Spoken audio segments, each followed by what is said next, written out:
Порештата министерка за култура Елизапета Канчевска-Милевска денеска се појави на продолжението на судскиот процес наречен тендери, во кој таа одговара за злоупотреба на службената положба и властување за време на изградбата на музеот на македонската револуционна борба.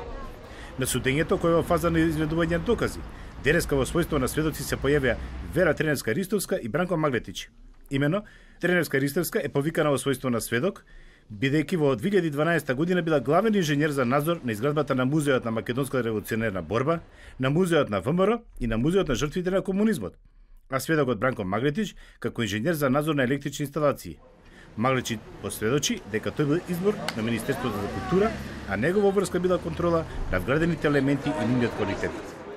Овде станува збор за фирма која што добила тендер, а не фирма која што претходно работела, па после го добила тендерот. Значи, станува збор за фирма, тоа е фирмата Бетон Штип, која што го добила тендерот јавно објавен во службен весник, со ниеден критериум, кој што критериум бија фаворизирала фирмата за да го добие овој тендер.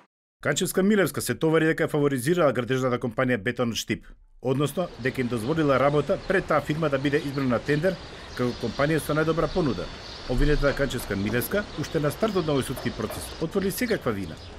А како невини се изјасни обвинетите Лидија Лазарова Цветковска и Илијана Угрировска. Мислам дека не е во ред да се девалвира и судскиот процес и самиот овој предмет, бидејќи ќе ви кажам лично ниту сум уценета, ниту пак ќе дозволам да бидам уценета за било што и било како. Едно е уставните измени и моето гласање во таа насока и ставањето на државните интереси пред се.